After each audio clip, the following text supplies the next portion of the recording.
Morning, Simon. I imagine I know the answer to this already, but it's difficult to replicate the conditions of Traeger Park at Casey Fields. How do you go about preparing to go to Alice? Oh, look, it's been one of our home away from homes for a number of years now. We've really enjoyed playing in Alice. We know the ground shape, we know the conditions of what it will potentially be like when we're up there, and we're going to be ready for it. We're looking forward to it. It's a great venue to play footy at, and we're excited about it. In terms of travelling there and doing your captain's run, do you do anything else while you're there in terms of community stuff or anything like that? Yeah, look, we've got a couple of players travelling up on Friday to do some community work. We're really proud of the work that we do in the Santa Teresa region with the Indigenous community, and it's been something we've been really proud about. That as a club, we've been able to spend a lot of time up there and help redevelop a ground and put an oval up into the community. So it's some of our work in the community been there has been outstanding, and we'll send a couple of players up early on Friday and spend some more time in the community. Just wanted to ask about Mark Williams and having a Hall of Famer in your midst. Yeah, look, it's brilliant. Just the passion and dedication of the game. It's been a lifelong journey for Choco in the game, and what he's given the game is incredible. He's played 377 games. He's coached over 300 senior games of footy. He's been at 6 or 7 different clubs, and just what he gives us as a club is so unique. He loves the game. He's got great passion for the game, and you couldn't think of a better person and a more deserving person to be in the Hall of Fame than Choco. And we're very privileged to have him.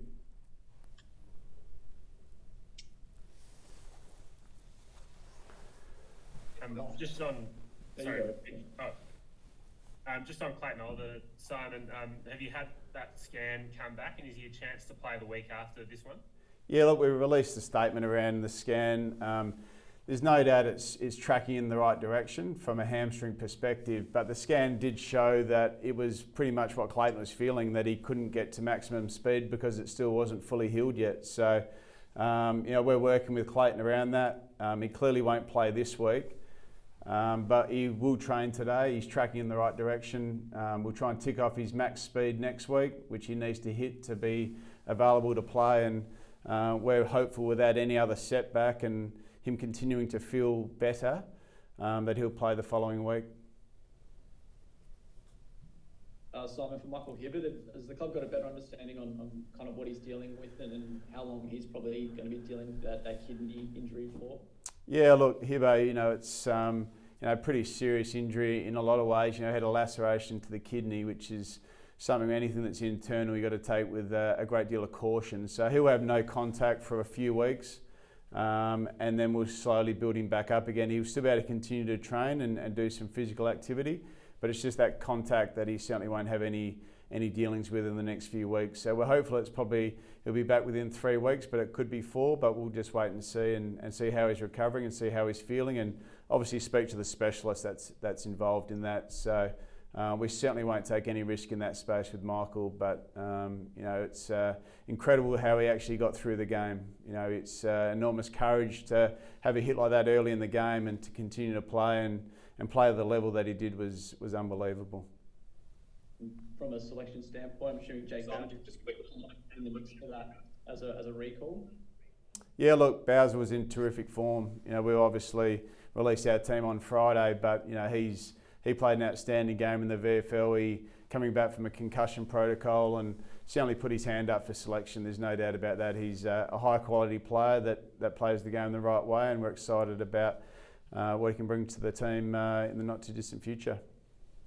And some impressive performances from some of the forwards in the VFL, notably Shaki, Brown and Melksham.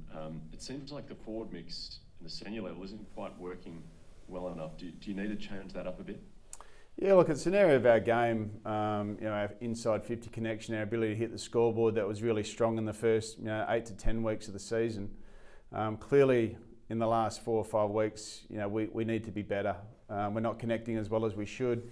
and we're not, probably taking our goal kicking and efficiency to the level that we need to be. So it's an area of our game that we're not living in denial about.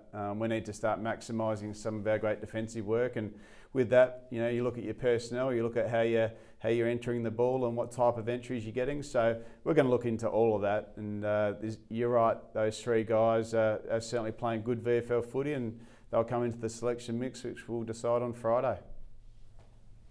How much, Simon, how much of it is with your forward line a matter of personnel and whether and how much of it, I guess, is sort of structural and ball movement? Oh, look, it's a combination of all those things. We're still having shots at goal. We're still generating, 24 to 28 shots at goal, which is generally enough in the modern game to win games of footy. So, the type of shots, the quality of the shots, the way we're entering the ball, it needs to be better, and we need to get better at that. And there's probably a little bit of that personnel, guys having synergy, playing together, playing with experience together, and getting that right. And we're still looking for that best mix. As I said, it was something that was really strong in the first 8 to 9 weeks of the season. It's something that's just deteriorated in the last 4 or 5. So we need to get that back to be the team that we want to be. How about in terms of Ben Brown and Tom McDonald, two players who are very important for you in your premiership year? They haven't played much this year. Where do they sit in terms of, I guess, what you're trying to do and finding that right combination forward? Yeah, well, Brownie's come back into some really good form in the VFL and got his body to a really good position. So he's coming right back into calculations around selection, and we'll have a look at that in the next few days. And Tommy Max, he had ankle surgery and is probably 3 or 4 weeks away at the moment. So once he gets his body back up and running, we'll certainly consider Tommy as well. But, as I said, we certainly want to continue to evolve our team at points. But, if guys are in really good form, they'll get selected. How do you see? Sorry, Andrew. How do you see Max Corn and Brodie in terms of the combination? How much forward time do you want to give Max? Because he's such a dynamic ruckman, but also quite important to you forward. Yeah, look, obviously the combination, we couldn't be happier in terms of the combination of what they're delivering from a ruck perspective. Especially in the last month, our stoppage games got going and we're starting to be a really dominant team around the ball, and that was really the plan throughout the whole time of having this combination together. And, clearly we'd like to get more out of them forward to centre. That ultimately, over the next few weeks, is what we want to see. We want to see our big guys hitting the scoreboard as well. So the combination in the ruck's going really well. What we get forward of centre, we'd like to see a little bit more of. So, the heat's on everyone in our footy club to connect better, hit the scoreboard a little bit more on the back of some really strong defence. Last couple, thanks, guys. Simon, just on that forward mix, obviously it also has an influence on your defensive mix as well, with how you're using Harrison Petty and Joel Smith. And one decision last week was to drop Adam Tomlinson. How did the conversation go with Adam? How did he take that decision after what was probably a pretty impressive few weeks back in the senior side? Yeah, look, Tomo certainly came back in the side, and we'd probably been going a little bit smaller in the back half of the ground for a period of time, having all got a few things forward to centre, and we sort of wanted to really try and bring the strengths of May and Lever back to the forefront. So moving a tall to the back half of the ground's enabled us to do that, and we think that's progressing pretty well. So there's no doubt we've got some options in the back half of the ground, whether it be Harrison Petty, Adam Tomlinson. So we certainly want to make sure that we give our defensive system the support it needs. It's the cornerstone of our game, and we feel like it keeps us in games, and it's where premierships and good teams are built off the back of. So we certainly won't tinker with that too much moving forward.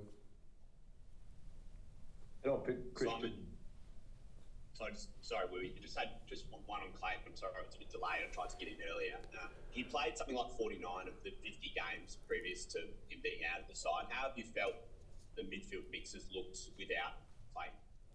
Yeah, look, if you look at our last few weeks, we've been pretty strong through the middle of the ground. Obviously, it's a pretty handy player in terms of Angus Brayshaw that you can bring in to the midfield mix without Clayton, and also Tom Sparrow's ability to step up. Our clearance game and our ability to win the ball through the middle of the ground hasn't been an issue in the last few weeks. So, it's been a pleasing part of our game that without Clayton, we've had other guys be able to step up, and I think it's only going to serve us well when Clayton comes back. Our ability and depth through the middle of the ground is only going to get better. So we think it's been, when you lose a player like Clayton, there's always opportunity, and through that opportunity, I think we've found a few things. So I think when he comes back, it's going to put us in a pretty good position moving forward. Do you think the Suns can challenge you in that contest area, given that their inside mids have been pretty good form?